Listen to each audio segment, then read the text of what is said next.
coisas para ele. Aí ele me levou para conhecer a Cidália, a irmã, etc, etc, etc. Todo lugar, olha que Arnaldo trouxe, olha que o Naldinho trouxe. Aí que ele já estava me humilhando, que eu estava com vergonha. Ele não tirou uma ovinha. Quando nós fomos visitar uma criatura que morava debaixo da ponte, ele falou, que Arnaldo deu para você? Eu falei, esse homem é doido, eu dou as coisas para ele, ele dá para os outros. Isso para mim era uma ofensa. Aí com o tempo eu fui conhecendo o Chico, um Chico que pouca gente conhece, de uma humildade, de uma simplicidade, de uma renúncia. Às vezes eu falava umas coisas com ele, ele passava o mão no meu ombro.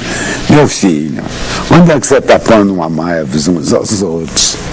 O perdão é restrito. Eu falei, esse povo todo é doido. Acabei virando espírita, meu amigo. O Chico, meu convívio com ele foi muito grande, de muitos anos. E era diário o nosso encontro, porque o Chico procurava os Correios, então eu fazia questão de atender diretamente o Chico. Eu era o chefe da agência, mas eu acolhia lá dentro, porque ele era muito assediado. Então, era aquela aglomeração no Correio, pessoas que vinham de fora querendo falar com ele. Chico nunca reclamou, mas eu via dificuldade, porque ele passava lá quando eu ia para a Fazenda Modelo trabalhar. Depois do almoço, ele estava voltando para a Fazenda Modelo e passava lá rapidamente. Então, meu encontro com ele era diário. E eu testemunhei de Chico muito desprendimento com as coisas. O Chico preocupava muito com o semelhante. E isso fazia com que a gente ficasse cada vez mais ligado a ele, aquele coração muito bom. E tive a oportunidade de testemunhar lá no Correio, por exemplo, alguém pedindo alguma coisa, e Chico às vezes ia lá receber correspondência. Quando era dinheiro que alguém mandava, o primeiro mendigo levava. Eu achava isso muito bonito. A cidade sempre teve muito respeito ao Chico. Quando se fez o Luiz Gonzaga, praticamente aquela mesa grande, as cadeiras, foi doado por um moço que mexia com marcenaria, me esqueço o nome dele agora. Quando a gente conseguiu construir o grupo Benei, eu queria botar o nome de Casa dos Espíritos. Chico sacudiu a cabeça. Falei, por quê? Porque o padre, quando sai, aqui é a praça, aqui tem a igreja São Sebastião, anda aqui na rua do Luiz Gonzaga, na terceira rua, entra, acho que chama Benedito Valadares, era um bebê.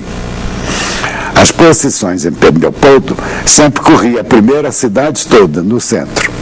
Esse padre que estava lá no momento, ele fazia a questão de passar, parar na porta do Luiz Gonzaga, falar o que lhe aprovava, né? Depois caminhar até o Memei, para falar o que queria. Então Chico, não, meu filho, mas então vamos botar a casa de Kardec. Não. Pô, vai ser Memei. Ele que falou. O povo aceitou, eu calei minha boca. Então havia muito respeito. O povo todo gostava de Chico. Naquele tempo ainda funcionava a fábrica de tecidos. Então muitas vezes a gente voltava após a reunião, 2 horas, 3 horas da madrugada, onde Chico trabalhou também quando menino. Daí ele ter ficado tuberculoso, com 16, 17 anos e parou de trabalhar. As moças via Chico, corria para conversar com ele. Todo mundo lá tinha muito respeito pelo Chico. Ele lá ia para a fazenda, esse dia sozinho e a pé. Com muita dor, sabe? Com muita dor. Ele passou uma senhora, cumprimentou. Oi, Chico, tudo bem? Você tá ótimo, né, Chico? Estou, minha filha, graças a Deus, estou ótimo. E passando mal, não está aguentando nem respirar.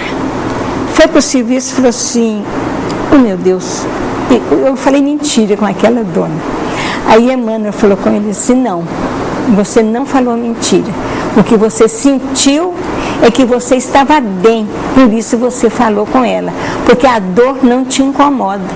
Aparece um senhor de São Paulo, que ele era alucinado para conhecer o Chico Xavier. Ele mesmo nos contou esse caso. Ele veio, e Pedro Leopoldo naquela época, o chão era tudo térreo, não tinha calçamento, não tinha nada. Quando chovia, era barro, lama, demais da conta.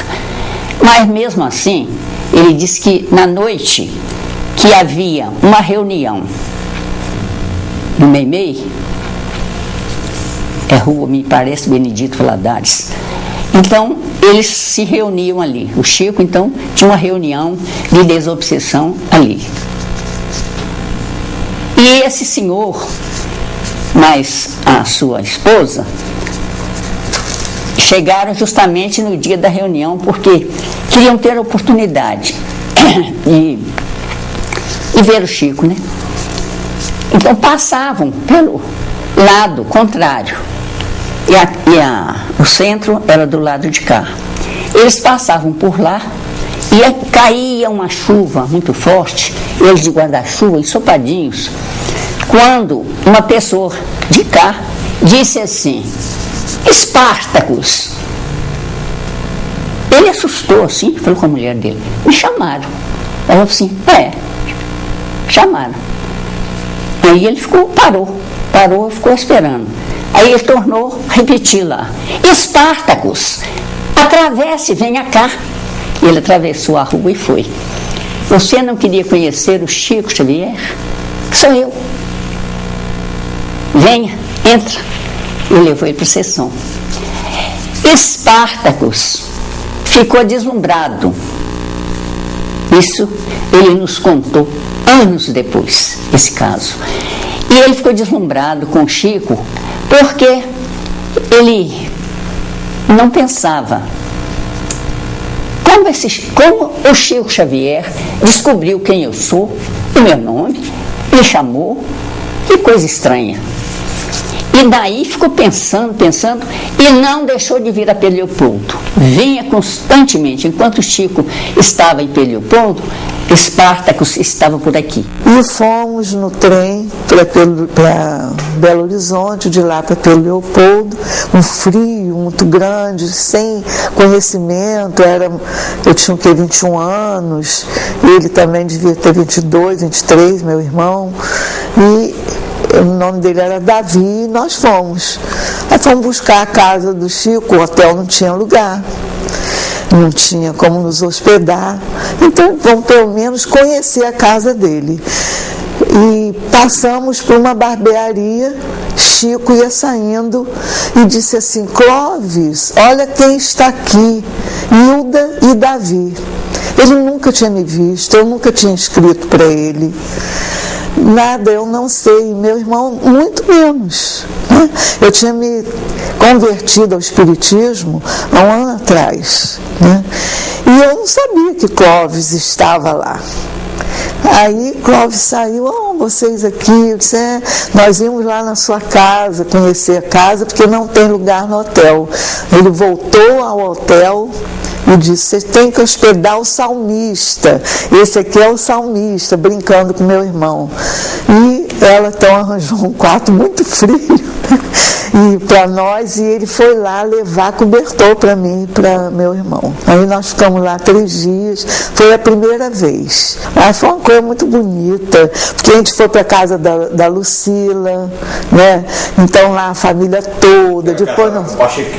que era casado com o Pachequinho. O Pachequinho me deu um quadro, uma miniatura, ele pintava miniaturas. E depois fomos à casa do André, lá houve uma reunião de mediúnica. Chico recebeu uma mensagem de um bispo chamado Villanueva, e falou assim: Clóvis, olha, ele foi um grande pregador espanhol, você foi discípulo dele. Então Chico descreveu como ele estava, e Clóvis, no outro dia nós fomos à casa do Rubens Romanelli, e na enciclopédia lá ele achou Tomás Villanova.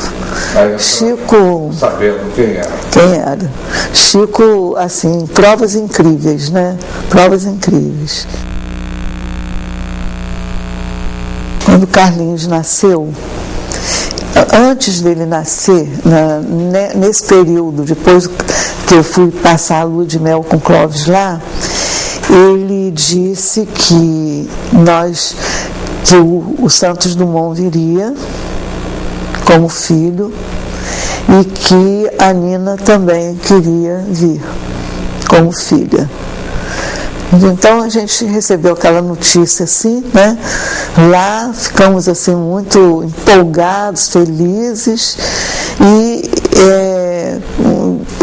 Carlinhos nasceu em 56, a gente casou em 54, ele nasceu em 56, e a gente não sabia, nasceu com muita saúde, nasceu muito bonito, muito alegre, ele foi uma criança assim, que aproveitava de tudo, mas ele se impressionava muito com o urubu voando, com as aves voando, e Chico disse, ele é o Santos Dumont Liu, né, que você e Nina alimentaram.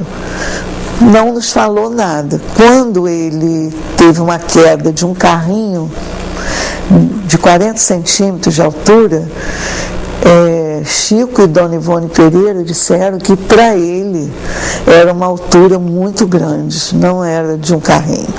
Então, no subconsciente dele ainda estava a questão do avião, do suicídio, né? Então, dali ele adoeceu com 9 meses e meio. Já estava dando os primeiros passos, já falava papai. Então, Chico então revelou a Clóvis que ele tinha dito, se despediu de Chico e disse que ele ia ter a infância dele e ele ia morrer cedo a pedido dele, e que ele ia ser uma criança muito doente. Quando nós dissemos que Carlinhos tinha muita saúde, Chico disse, bem, os espíritos então não deixaram. Ele pediu, mas ele não foi atendido. Com 9 meses, então, realizou o que ele avisou a Chico, que ele viveu até 17 anos. Mas a saúde espiritual dele era tão grande que não foi, e também a minha parte genética também não colaborou, né, para que ele nascesse com algum problema. Ele às vezes mostrava alguma carta.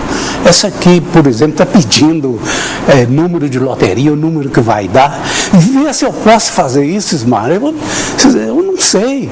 Se eu soubesse, às vezes eu podia pedir para meus irmãozinhos necessitados. Ele pegava nela, ele passava a palma da mão, ele pegava, olhava a correspondência. Porque o Chico tinha uma correspondência diária. Ele tinha um parceiro em Uberaba, um estudante de medicina, por nome Valdo Vieira. Eu não conheço pessoalmente o Valdo Vieira, não pude ter essa alegria de conhecer. Acho que ele ainda é vivo, deve ser médico. E o Chico trocava correspondência com ele. O Chico fazia o trabalho mediúnico e ele também, o Valdo lá em Uberaba. E aí trocava correspondência. Então o Chico ia lá, um envelope para carta aérea, envelope tamanho ofício, ali ele levava a correspondência que era para o Valdo, já tudo prontinho, até selado, e levava um telegrama, muito grande o telegrama, 2, 3 folhas, o telegrama também para Valdo. Então ele deixava essa correspondência, ele levava pessoalmente, porque as outras correspondências eram enviadas depois, através do Centro Espírita, né? Aqui do Luiz Gonzaga, Então era muita correspondência, muita mesmo. Centenas de cartas, respostas, aquela coisa. Correspondência de Chico, eu consegui fazer com que ela fosse colocada em uma mala especial, cuja mala, quando desse entrada em Belo Horizonte, ela encaminhava